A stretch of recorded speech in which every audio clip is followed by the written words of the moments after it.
सभी को good morning. आपका मित्र HR जांगेड़ आपके बीच में उपस्थित है। यदि अभी तक आपने मेरे इस चैनल को सब्सक्राइब नहीं किया है तो पहले आप सब्सक्राइब जरूर करें और बेल आइकन को जरूर दबाएं ताकि आपको वीडियो का नोटिफिकेशन तुरंत मिल जाए। हमारे सुबह के सेशन के अंतर्गत रोजाना 7:30 पर मैं आपके बीच में उपस्थित हो जाता हूं।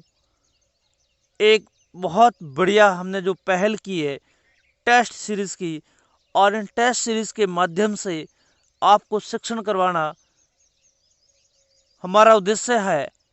और ये हमारा जो सेशन है वो बहुत शानदार चल रहा है और आपका रेस्पॉन्स बहुत ही शानदार मिल रहा है, इसलिए आप सभी को धन्यवाद। अभी मैं स्टार्ट कर रहा हूँ आज का सेशन टेस्ट क्रमांक 11, जो बहुत ही शानदार है और इसमें आपको बहुत नए नए जो शायद आप पहली बार इन क्वेश्चंस को पढ़ रहे होंगे, और ये एग्जाम की दृष्टि से very very very very important है। आज का सेशन बहुत ही खास है, इसलिए आप वीडियो को प्रारंभ से लेकर अंत तक जरूर देखें।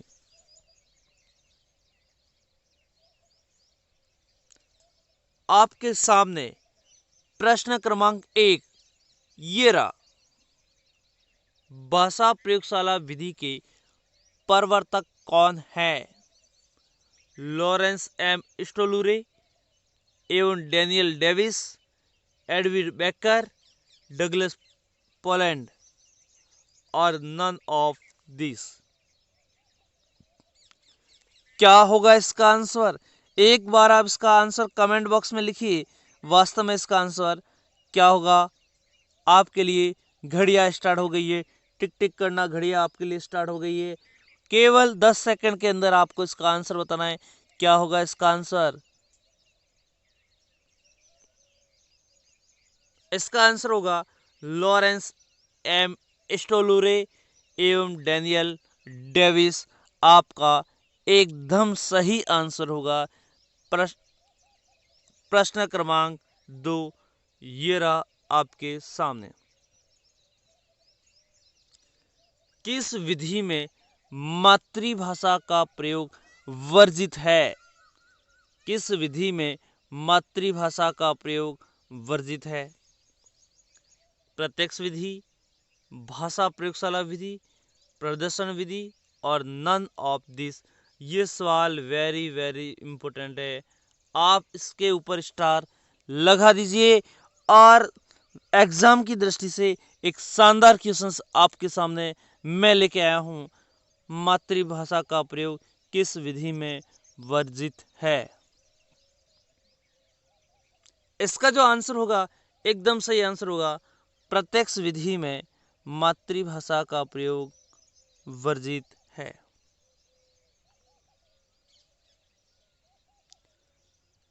किस विधि का प्रयोग सर्वप्रथम 1901 में फ्रांस में गुइन महोदय द्वारा किया गया? किस विधि का प्रयोग? देखिए 1901 में फ्रांस में श्री गुइन महोदय द्वारा किया गया। इसका आंसर क्या होगा? प्रदर्शन, प्रत्यक्ष, व्याख्यान, और नन ऑफ दिस। आपका जो आंसर होगा वो क्या होगा मेरे मित्रों? इसका आंसर क्या होगा? एक बार आप इसका आंसर कमेंट बॉक्स में लिख दीजिए। वास्तव में आपको मजा आएगा। क्या होगा इसका आंसर? इसका आंसर होगा प्रत्यक्ष विधि। इसका एकदम सही आंसर होगा प्रत्यक्ष विधि। देखिए तो प्रत्यक्ष विधि को किसके द्वारा, प्रत्यक्ष विधि का सर्वप्रथम प्रयोग किसके द्वारा किया गया? श्री गुइन द्वारा। कहाँ? फ्रांस में। कब? 1901 में। देखिए 4 क्वेश्चंस है एक लाइन के अंदर। यहाँ से 4 क्वेश्चंस आपके लिए मैंने इंपोर्टेंट बना दिए। देखिए बहुत ही शानदार क्वेश्चन है। मैं हमेशा सवाल बनाता हूँ क्वेश्चंस के अंदर आपको क्वेश्चंस ही मिलता है। ये है हमारे क्वेश्चंस का एक खास ट्रेंड जो आपको पसंद आ रहा होगा। वीडियो को लाइक करिए, ज़्यादा से ज़्यादा वीडियो को लाइक करें, अपने दोस्तों के साथ शेयर करें, कमेंट करें। और अगला प्रश्न आपके सामने ये रहा स्क्रीन के सामने। सैनिक विधि का सूत्रपात किस देश में माना जाता है? अमेरिका, फ्रांस, जर्मनी और नन।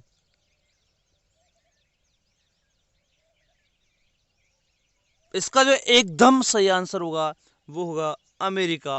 सैनिक विधि का सूत्रपात किस देश में माना जाता है? वो होता है अमेरिका के अंदर। आपका एकदम आंसर सही होगा। ये रहा क्वेश्चंस आपके सामने।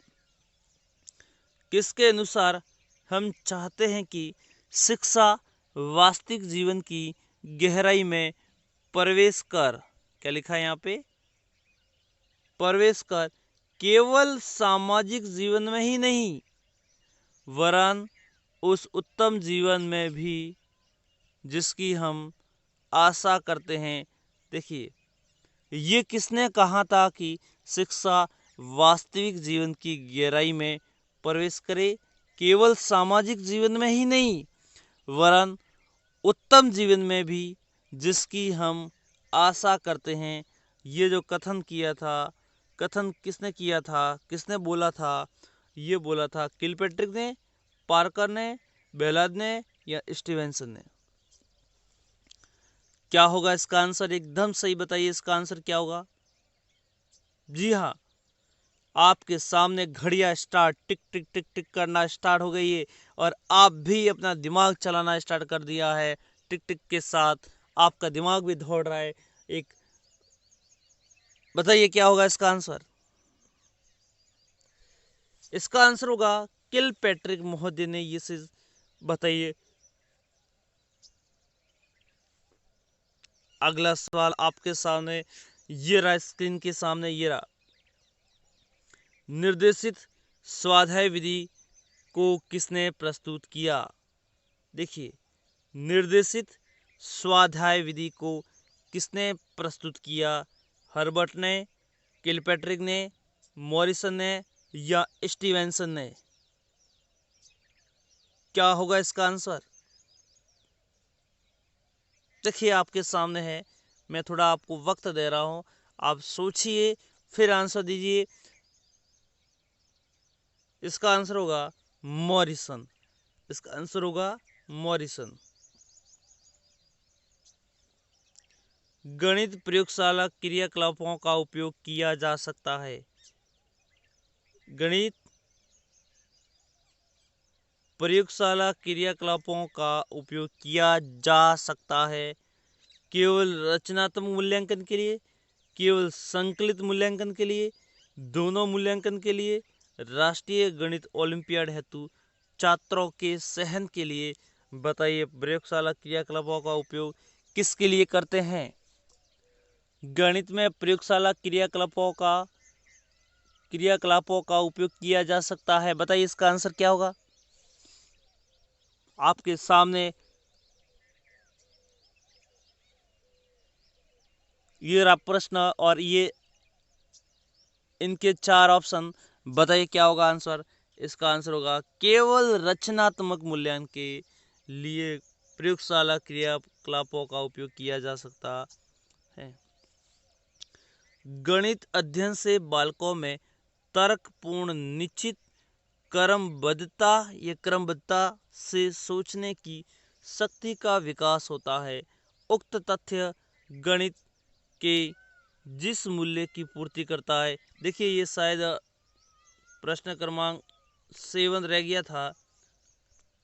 ये रहा पहले प्रश्न क्रमांक 7 आपके सामने ये रहा। गणित वह मार्ग है जिसके द्वारा बच्चों के मन मस्तिष्क में तर्क करने की आदत, ये लिखा है आदत, स्थापित होती है। ये कथन किसका है? बेंकन का, गैलीलियो का, लॉक का? इनमें से कोई नहीं।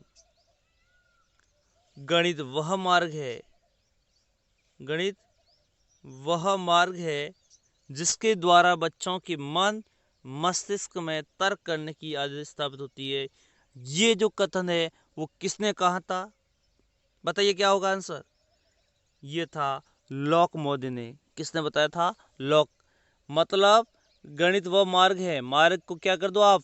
लॉक कर दो, ताकि मन और मस्तिष्क में तर्क करने की आदत क्या रहेगी? स्थापित रहेगी। यदि लॉक नहीं किया आपने तो वो पता नहीं कहीं दूसरी जगह निकल सकती हैं। इसलिए रास्ते को क्या कर दो? मार्ग को आप लॉक कर दो। इसका उत्तर होगा लॉक।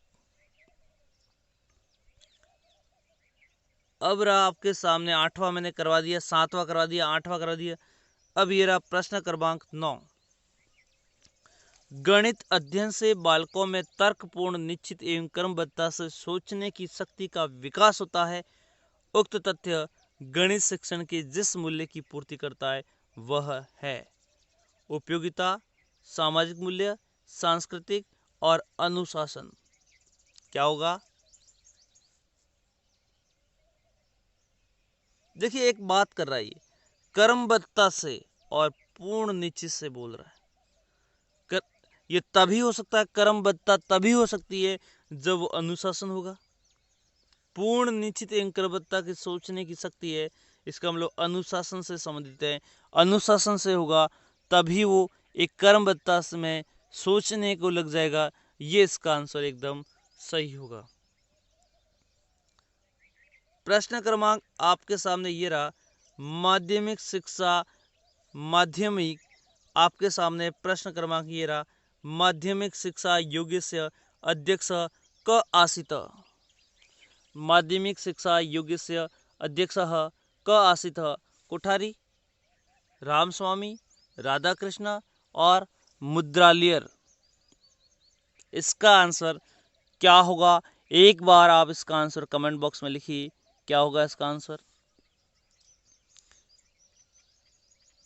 इसका आंसर होगा एकदम सही, मुद्रालियर आयोग। आयोग नहीं है, केवल मुद्रालियर। ठीक है। आपके सामने ये रहा, शब्द विचार मंथन। एक शब्द है विचार मंथन। सबसे पहले इनके द्वारा प्रस्तुत किया गया था ऑसबॉर्न के अनुसार, जॉनसन, कोल्डवेल, कुक और ब्रूनर। बताइए किसके द्वारा प्रस्तुत किया गया था? शब्द विचार मंथन किसके द्वारा प्रस्तुत किया गया था? इसका जो आंसर होगा ऑसबॉर्न। इसका क्या आंसर होगा? ऑसबॉर्न। आज समय बहुत कम मिल रहा है, इस कारण आज इतने ही सवाल मैं आपके लिए लेके आया हूँ। तो थोड़ा 11 सवाल ही टाइम कम मिला टाइपिंग करने के लिए, इसके लिए मैं आपके सामने अभी क्या है कि आज का जो टाइम मेरे को बहुत कम मिला। ठीक है। अब मैं अगला जो कल होगा उसमें 15 पूरे क्वेश्चंस लेके आऊँगा। टाइम कम होने की वजह से मैं टाइपिंग नहीं कर सका, इसलिए केवल 11 क्वेश्चंस ही आपके सामने आज लेके आया हूँ। लेकिन आपको टेंशन लेने की आवश्यकता नहीं है, मैं आपके लिए रोज़ाना इन टेस्ट की श्रृंखला को लेके आऊँगा। इसलिए आपको कुछ नहीं करना है, अपने दोस्तों के साथ इस वीडियो का ज़्यादा से ज़्यादा शेयर करना है। बहुत ज़्यादा से ज़्यादा जितना हो सके आपसे उतना आपको ये काम करना है। और कमेंट में लिखना है कि 11 में से आज आपके कितने सवाल सही होते हैं। और वीडियो को लाइक करिए, कमेंट करिए और दोस्तों के साथ शेयर करिए। और इसी के साथ आज का मैं सेशन यही एंड करता हूँ और मिलेंगे कल नए टॉपिक के साथ, शिक्षण विद्या 12 के साथ। इसी के साथ धन्यवाद।